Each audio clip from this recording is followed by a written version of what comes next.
Olá, galera! Meu nome é Manuel, sou professor de Geografia e YouTuber e estamos aqui para mais um vídeo. O tema do vídeo de hoje é Batman contra o terror. Mas antes da gente entrar no tema, eu vou fazer aqueles pedidos de sempre. Deixe seu like, se inscreva no canal e ative o sininho, pois dessa forma você vai me ajudar a chegar a um número maior de pessoas. E lembrando sempre que eu também estou com minha campanha lá na Apoia-se, em que você pode me ajudar com qualquer valor. Se você quiser lá me doar R$1 por mês, você pode fazer isso que eu estou aceitando, beleza?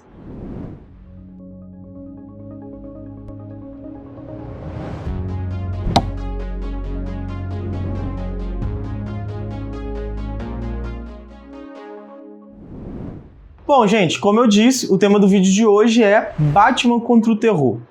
Esse tema ele surge das minhas aulas, mais precisamente das minhas aulas sobre a doutrina Bush ou Guerra ao Terror, que é onde eu utilizo a trilogia feita pelo Nolan como uma metáfora para os Estados Unidos pós-ataque 11 de setembro, ou seja, os Estados Unidos da Guerra ao Terror, da doutrina Bush.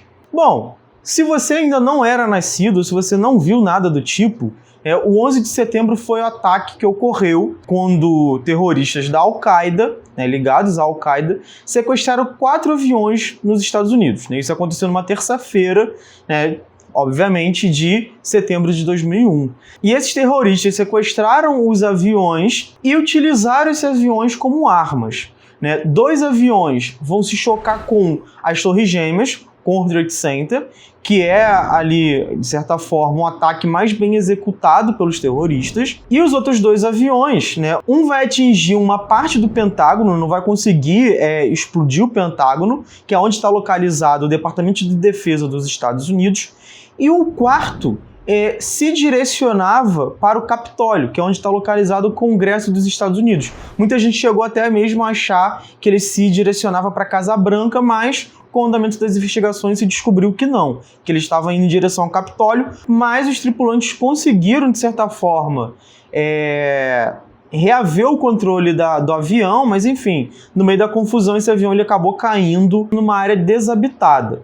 Ao todo, foram mais de 2.000 vítimas decorrentes desses ataques, contando tudo, mais o ataque ao World Trade Center, que praticamente estava lotado de pessoas, Inclusive, as pessoas nem sabiam que era um ataque terrorista quando o primeiro avião se chocou com uma das torres. Muita gente ainda ficou achando que era algum problema com o piloto, alguma coisa do tipo. Enfim, após esses ataques, que obviamente a gente está falando de um contexto em que os Estados Unidos era, de certa forma, e é até hoje, a potência hegemônica, o grande império do mundo. E ninguém esperava um ataque desse, mesmo sendo um ataque terrorista. Então, após o ataque, uma série de medidas vão ser tomadas por George Bush, George W. Bush, que era o presidente dos Estados Unidos, que vinha mal politicamente, mas que vê nesses ataques do 11 de setembro uma oportunidade de conseguir aglutinar novas forças, conseguir se reerguer politicamente, beleza? Não à toa, após o ataque, ele faz um discurso bastante inflamado, e nesse discurso ele cita algumas coisas que eu vou só dar uma passada por aqui. A primeira delas é que ele compara a Al-Qaeda com a máfia. Mas ele diz que, ao contrário da máfia, que se preocupava com dinheiro, a Al-Qaeda não se preocupa com dinheiro, mas em reordenar o mundo. E aí eu quero que vocês guardem bem essas palavras, de reorganização do mundo. A segunda coisa que chama a atenção é que ele diz que as batalhas contra o terrorismo, ele já está ali lançando as bases do que a gente chama de guerra ao terror, que é quando os Estados Unidos passa a combater o terrorismo interna e externamente, e ele diz que as batalhas, ora serão televisionadas, ora serão sigilosas. E aí eu quero que vocês guardem bem essa ideia de batalhas televisionadas. Porque se a gente pensar bem no contexto do 11 de setembro, é o primeiro grande atentado em que você tem imagens sendo veiculadas mundialmente. Então, se a gente pensa pelo lado da Al-Qaeda, o ataque de 11 de setembro foi totalmente exitoso, porque ele mostrou a fragilidade dos Estados Unidos, mas os Estados Unidos também vai passar a utilizar essa mediatização, vamos dizer assim, a seu favor após o 11 de setembro. E por último, a gente tem a criação do Departamento de Segurança Interna. E junto a isso, a gente tem uma série de coisas, como por exemplo, a criação do Patriot Act, que era uma série, ali, um conjunto de leis que praticamente estabelecia um estado de exceção dentro dos Estados Unidos. Então permitia ao governo estadunidense e às suas agências de segurança monitorar e-mails, monitorar cartas, monitorar celulares, ligações telefônicas e por aí vai. Até mesmo o Estado americano conseguia ter acesso ao que as pessoas estavam lendo em bibliotecas públicas. Ou seja, eles acessavam os históricos das pessoas em bibliotecas públicas. Então, os cidadãos estadunidenses eles têm seus direitos, de certa forma, suprimidos. E aí está a ironia da coisa, porque no seu discurso o George Bush diz que a Al-Qaeda era um grupo terrorista que atentava contra a liberdade e contra os valores estadunidenses. A gente sabe que aqui quando ele fala valores estadunidenses, ele está se referindo logicamente à democracia estadunidense. É o país que se nomeia como, que se auto-intitula a maior democracia do mundo. Mas ao mesmo tempo as suas medidas atacam diretamente essa ideia de que os Estados Unidos é a maior democracia do mundo. Além do Patriot Act, a gente tem a criação da NSA, que é a Agência de Segurança Nacional dos Estados Unidos, que vai se constituir basicamente como uma agência de espionagem, tanto internamente, nacionalmente, quanto externamente. E a gente vai ficar sabendo disso de forma mais escancarada com os vazamentos do Edward Snowden, que era um agente da NSA e que vaza várias informações secretas para o Julian Assange, que são divulgados no site do Wikileaks. Não é à toa que o Julian Assange é perseguido pelos Estados Unidos até hoje. Então a gente fica sabendo ali que a NSA ela monitorava presidentes, cidadãos de outros países, enfim, figuras importantes e que era ali, de certa forma, uma ameaça para os Estados Unidos. E por último, mas não menos importante, a gente tem, ainda em 2001, a invasão ao Afeganistão, que é onde se localizava ali as bases da Al-Qaeda. E a gente tem depois, em 2003, a invasão ao Iraque. Mas por que invadiu o Iraque? Bom, os Estados Unidos estavam movendo sua máquina de guerra. E isso, obviamente, demandava um alto custo. E a gente sabe que o Iraque é um país que tem uma grande quantidade de reserva de petróleo. Mas os Estados Unidos não invadiu oficialmente o Iraque por conta do petróleo. Oficialmente, o que os Estados Unidos alegavam é que o Iraque possuía armas de destruição em massa. E isso colocava o Iraque como integrante do chamado Eixo do Mal, que são países eleitos pelo George Bush e que, segundo eles, estariam contra os Estados Unidos. O George Bush, a política externa do George Bush, a doutrina Bush, divide o mundo em bem e mal, como se fosse um quadrinho, como se fosse um filme de herói. E o mal é composto por todos aqueles que não concordam com as políticas estadunidenses.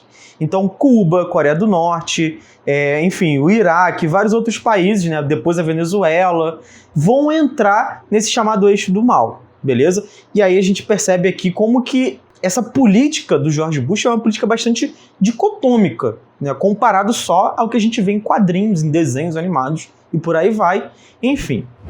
Bom, mas o que isso tudo tem a ver com Batman? A gente conhece várias adaptações do Batman para o cinema, A gente teve, lá no final da década de 80, Batman, do Tim Burton, depois a gente teve Batman Retorno, depois a gente teve Batman e Robin, que é um dos piores filmes já feitos pela humanidade, Vocês vão lembrar lá do Batman de peitinho e do Bat-cartão de crédito.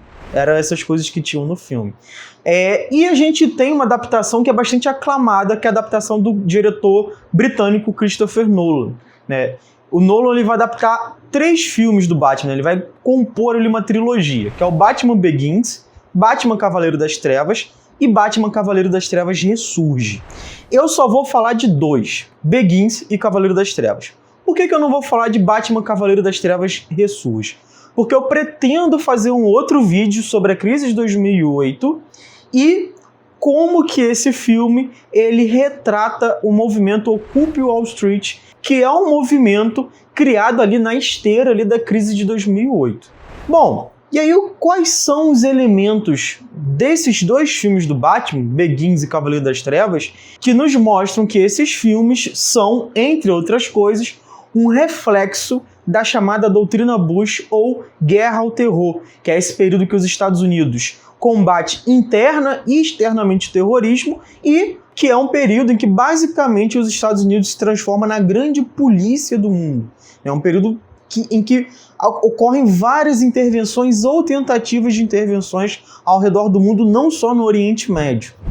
Bom, para começar, eu vou falar por filme. No Batman Begins, que é o primeiro filme, o Batman, ou o Bruce Wayne, ele ainda não é o Batman. Esse filme ele mostra pra gente a transformação do Bruce Wayne em Batman. Então a gente repassa, porque muita gente já viu isso, é uma imagem recorrente da cultura pop, a morte dos pais do Bruce. E como que isso impulsiona ele, não só, mas uma das coisas que impulsiona ele a viajar pelo mundo para tentar entender a mente criminosa.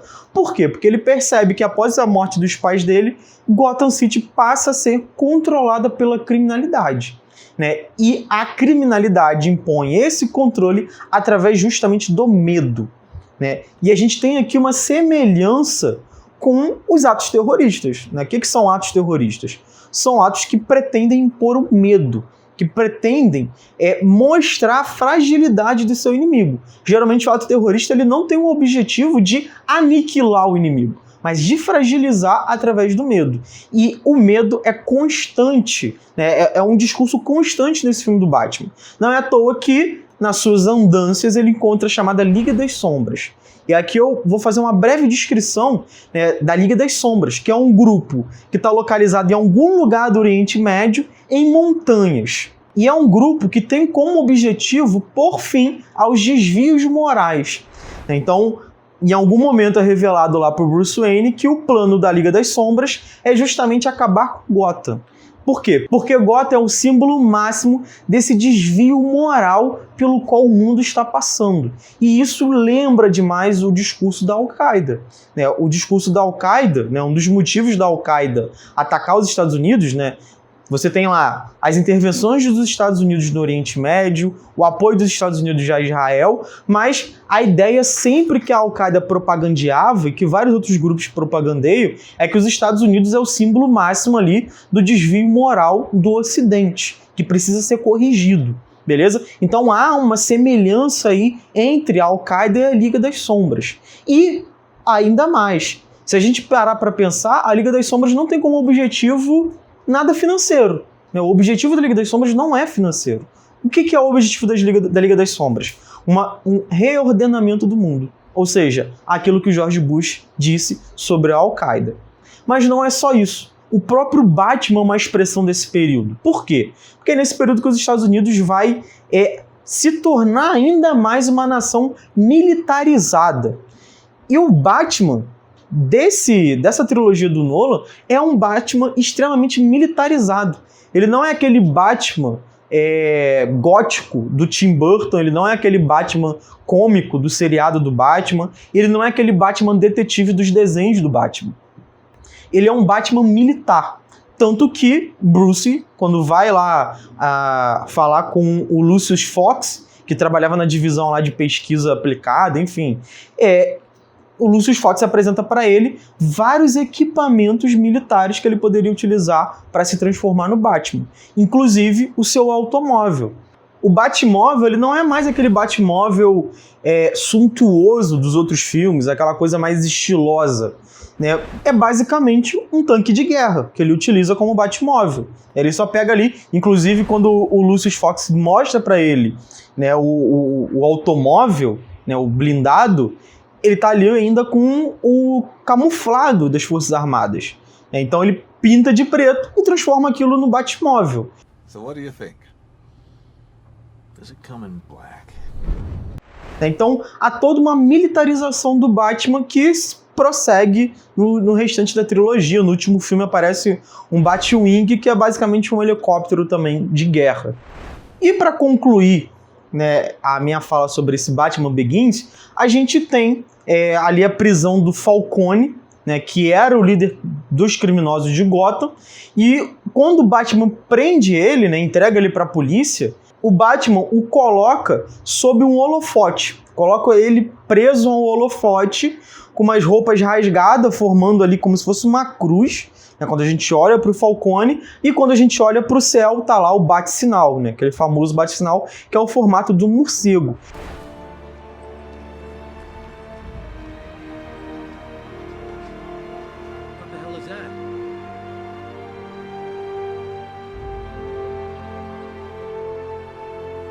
Por que essa imagem é interessante?